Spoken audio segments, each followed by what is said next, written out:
Halo, assalamualaikum warahmatullahi wabarakatuh. Selamat siang, selamat sore, dan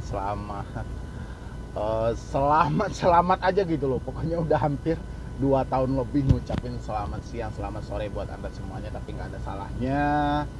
Khususnya anda yang selalu menantikan video terbaru, updatean terbaru dari channel.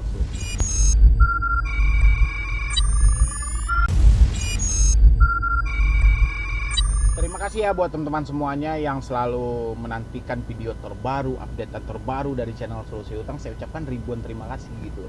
Karena berkat dari supportan Anda semuanya, berkat dari dukungan Anda semua ini, sehingga channel ini masih berkembang sampai detik ini. Ya. Oke, ini video kedua di awal tahun ini. Dengan judulnya, kenapa debt collector diidentik dengan orang-orang yang badan besar?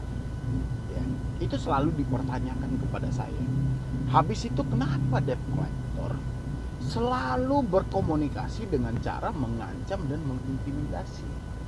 Ya, bukannya mencarikan suatu solusi di balik sebuah masalah itu, kayak mana orang-orang bisa membayar, orang-orang bisa mencarikan uangnya, tapi ini malah mencaci maki, menghina dan lain sebagainya gitu. Ya. Dan ini yang mau saya bahas hari ini. Bagi teman-teman semuanya yang belum support channel ini, silahkan disupport dulu. Semoga channel ini terus berkembang dan pastinya bisa memotivasi orang.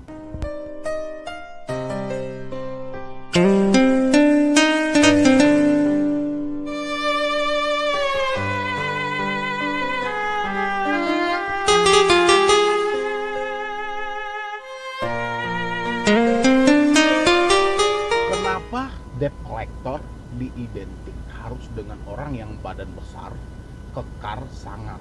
Dan ada juga yang bertanya, kenapa debt collector harus orang-orang yang bisa besar baca gitu loh. Jadi dia terlalu keras suaranya tapi tidak sesuai dengan faktanya. Ya. Biasanya hal ini terjadi kepada anak-anak yang baru lulusan sekolah SMK gitu loh, atau yang tidak tamat sekolah sama sekali gitu ya. Oke, jadi gini, sebenarnya ya, kenapa pihak bank, leasing, pinjol mengajak orang-orang ini buat kerjasama untuk menagih Anda, ya, dan pihak bank atau pihak leasing, pihak pinjol selalu mencari orang-orang yang skillnya di bawah rata-rata, ya. Kalau skill dari segi penagihan mungkin mereka bisa gitu loh, ya, atau mereka bisa jadi orang lain untuk memenuhi kebutuhan dari perusahaan mereka, ya. Tapi ketika kualitas otak mereka ditanya, ini min semua gitu loh. Kenapa gitu? Apakah pihak bank itu bodoh-bodoh? Apakah pihak pinjol itu bodoh-bodoh? Apakah pihak leasing itu bodoh-bodoh? Tidak. Yang bekerja di bank itu orang pintar semuanya, ya. Mulai dari direkturnya, SPP-nya, manajernya, pincanya, pimpinannya, semuanya orang hebat semuanya. Pinjol juga seperti itu, orang hebat semuanya. Kalau nggak mungkin mereka bisa mau melepaskan uang mereka sekian miliar kepada Anda, sekian juta kepada Anda, sekian ratus juta kepada Anda. Nggak mungkin. Leasing juga seperti itu, orang-orang pintar gitu loh, ya. Ada orang-orangnya yang biasa disebut orang dengan founder, apa namanya itu, founder atau apa gitu, ya. Itu orang-orang hebatnya gitu, ya. Tapi kenapa mereka giliran mengajak yang namanya penagih hutang atau mencari dari penagih hutang, kenapa pihak bank, kenapa pihak pinjol, kenapa pihak leasing seakan asal-asalan gitu loh, ya. Dan Anda bingung kan, kenapa gitu loh, padahal ini pinjol orang pintar semuanya, bank juga seperti itu, orang-orang yang berkelas semuanya, orang-orang yang hebat-hebat semuanya, baik dari segi marketing, dari pemikiran mereka, cara memajukan suatu usaha, cara menghabiskan plafon, cara menarik orang pintar semuanya, hebat gitu loh. Kenapa giliran di bawah ini orang bodoh semua gitu loh, ya. Masa orang tamat SMA, nggak tamat SMA diajak menjadi penagih hutang, ya. Kenapa orang-orang dari desa atau dari mana gitu loh yang pendidikannya agak kurang diajak jadi penagih hutang? Ini menimbulkan suatu pertanyaan yang kayak mana mengacaukan pikiran Anda gitu loh, ya. Pasti sampai detik ini saya ngomong, pasti Anda juga bingung gitu loh, kenapa gitu ya.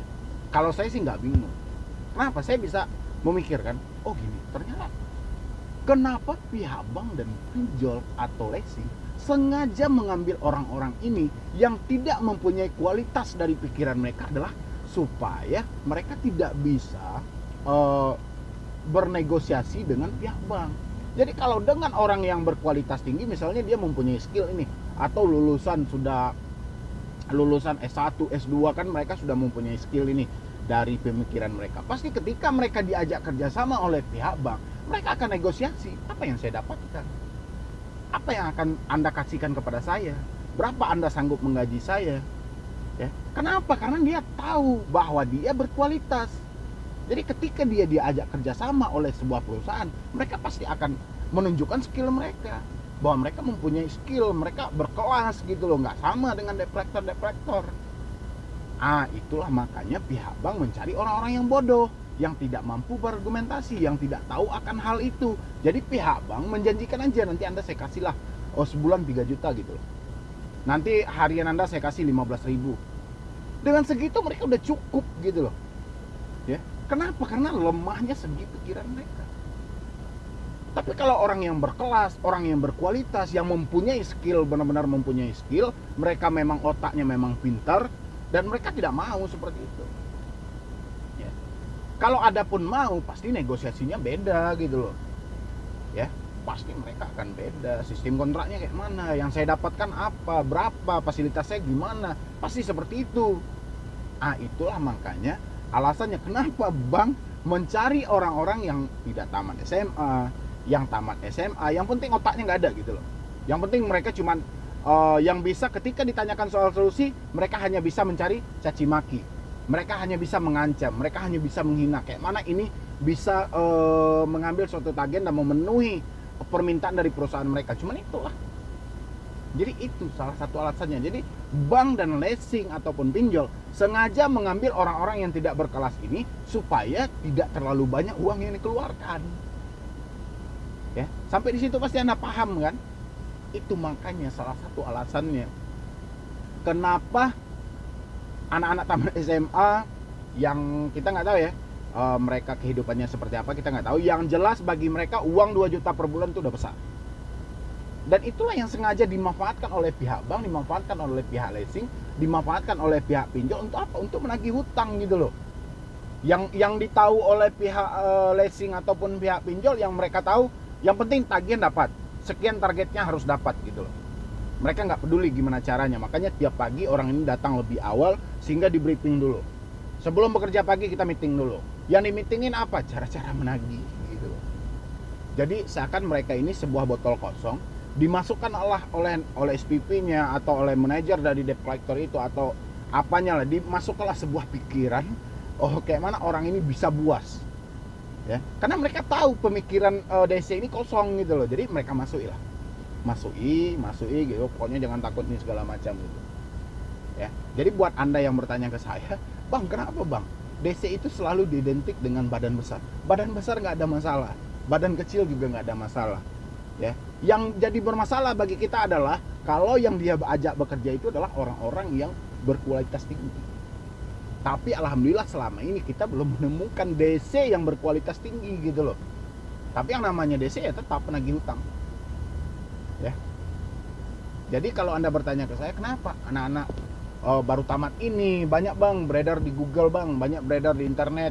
Ternyata yang jadi DC itu Bang bocah-bocah, orang-orang yang baru tamatan sekolah gitu loh, orang-orang yang antara dikatain jantan nggak jantan, dikatain betina nggak betina juga kita nggak tahu ya, dikatain laki-laki juga bukan, dikatain perempuan juga sulit.